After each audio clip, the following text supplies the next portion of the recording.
days of Halloween.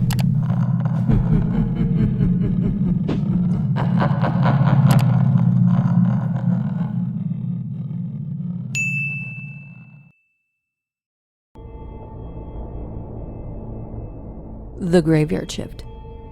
Many might prefer working alone at night and into the wee hours of the morning by themselves. Not too bad. Unless, of course, you actually work the graveyard shift at a graveyard. And things start to get weird. Here are 15 people telling us about the weirdest things they found while working at a graveyard. Enjoy. My best friend and I worked at a cemetery as groundskeepers as juniors and seniors in high school. It was easy money. $5 an hour in the late 70s, mostly for edging, trimming, and keeping the graves tidy. We tore around that place in a souped-up golf cart with our tools and back. It was annoying to work in the rain, and it rained often, but it was truly a gravy job. No pun. There were a lot of dead flowers to remove, along with numerous empty liquor bottles and used condoms. There was a widow who left scribbled notes torn from a reporter's notebook upon her husband's grave, all completely illegible. On the graves of children, a lot of sodden stuffed animals that were sometimes mysteriously muddy. The creepiest thing I saw was a plastic drink cup and a wet baby doll. Nails stuck in its head and burnt, as if someone went over it lightly with a blowtorch. I kept the head and hung it from my rearview mirror like a graduation tassel. But the worst thing I saw was the naked corpse of a young woman my age, a student at a neighboring high school, left neatly with her arms at her sides one foggy Saturday morning. She had been strangled right there, and her killer also punched her in the face several times before she was dead. Though she was identified quickly, her clothes were never found, and her murder never solved. My friend and I got grilled by the police over several sessions, but we didn't know anything. My friend quit a couple weeks later, but I hung on until I turned 18 when I was eligible to work in my uncle's printing plant. I'll never forget the bruises and her open, dead, blue eyes.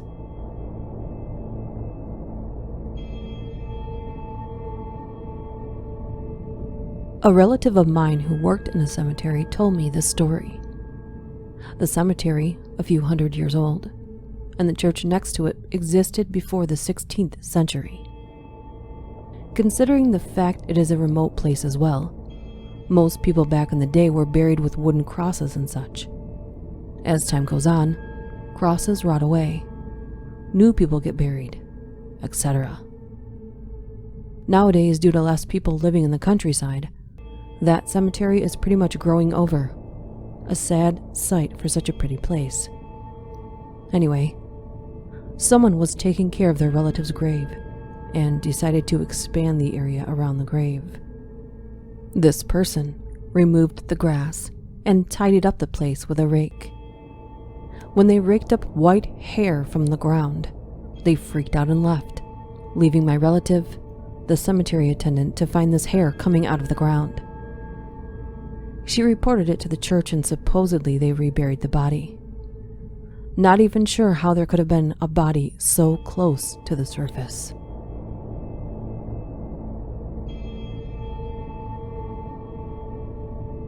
For years in my hometown, there's been a fetus in a jar left at a gravesite. Or so we've been told. It's been there since I was a kid.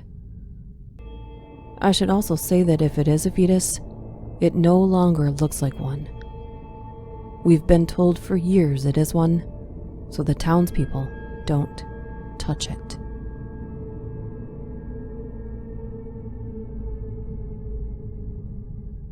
Mine is super short, but once I saw a live chicken shackled to a headstone.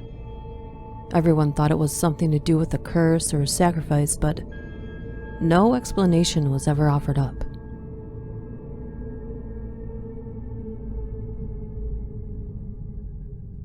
I worked at a cemetery one summer as a groundskeeper.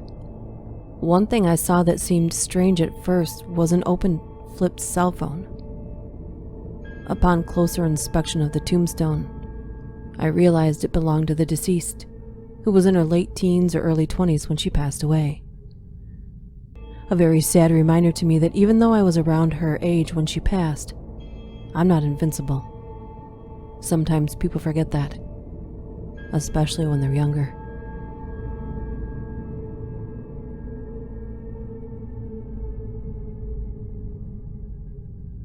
I've never worked at a cemetery, but I once tagged along with a friend who did a while back. He and I were walking around the whole site when we spotted something pink and feathery hanging off of one of the statues situated above a grave. As we walk over, we see it's a pair of fuzzy pink handcuffs with matching panties, just dangling off a statue. We both had a good laugh, but still never knew why someone chose to display those items on a loved one's public grave. We figured it was just their way of showing their respect, or someone was having raunchy cemetery sex in the dead of night.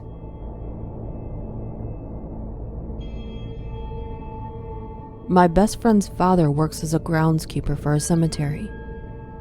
He told us once that he saw a little kid leave a blanket on someone's grave, presumably his father's. The mother and the child were alone. He heard the child say, "He might be cold."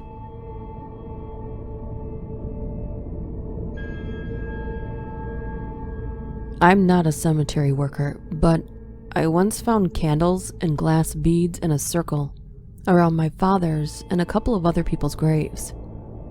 I had no idea if they stood for some sort of ritual, but I quickly disposed of them.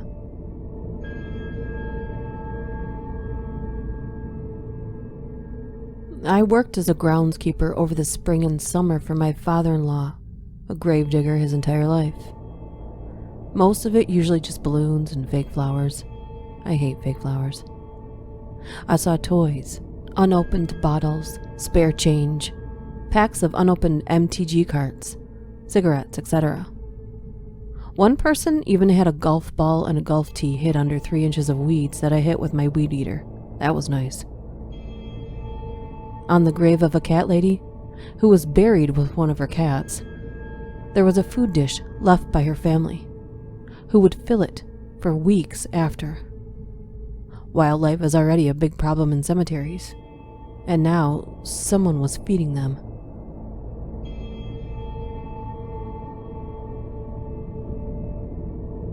I worked at a neighboring cemetery helping my grandfather cut the grass. Went for walks there because it was close to my house. During one stroll, I stumbled across someone who was murdered and dumped into the bushes.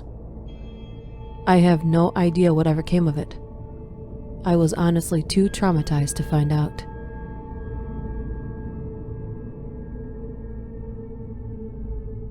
I worked at a Jewish cemetery during university, so it was common for people to leave things on graves. By far the weirdest was after someone came and ate McDonald's at a grave, they left a breakfast sandwich on the gravestone. I guess maybe in a way, McDonald's brings everyone together. Golden Arches pun.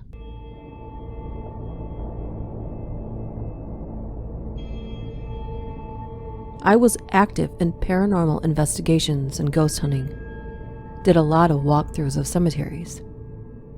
One gravesite in particular had a bunch of trinkets on it, a handful of those glass beads people use in decorating, and a whole bunch of small toys that resembled a Happy Meal prize.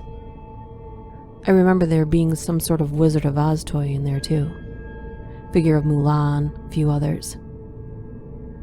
There was also a small ring of stones, no marker, nothing, with a couple of tennis balls inside it. I later learned that in the past, it was tradition that the first body to be buried in the ground, dedicated as a cemetery, be a dog or some other animal to keep guard, while human souls transcended to their destination.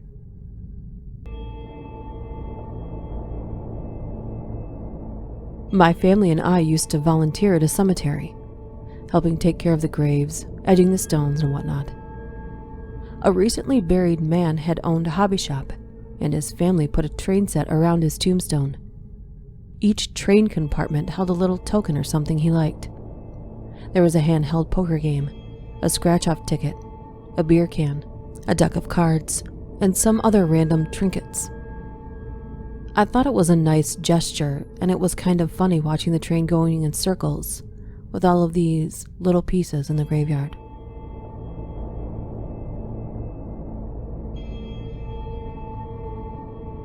One of our company's maintenance contracts was an old cemetery. Though I only went there a couple of times, one aspect of it did stick out to me. A plain granite brick, out of line with any other headstone or footstone. It had fallen out of a wheelbarrow while a retaining wall was being built, and no one touched it. For decades, everyone passed this brick by, thinking it went with a grave, and so it slowly buried itself into the earth. I sure as hell wasn't moving it.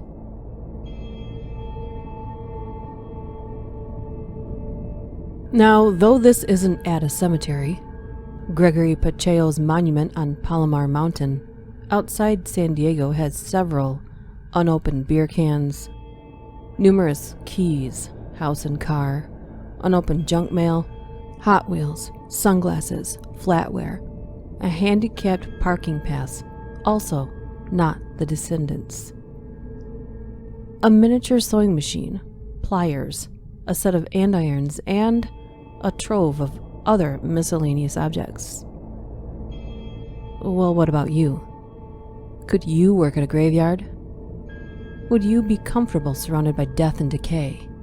Or would you mistake every sight and sound for a scene in a horror movie and run for your life? Personally, I think I might be bored to death.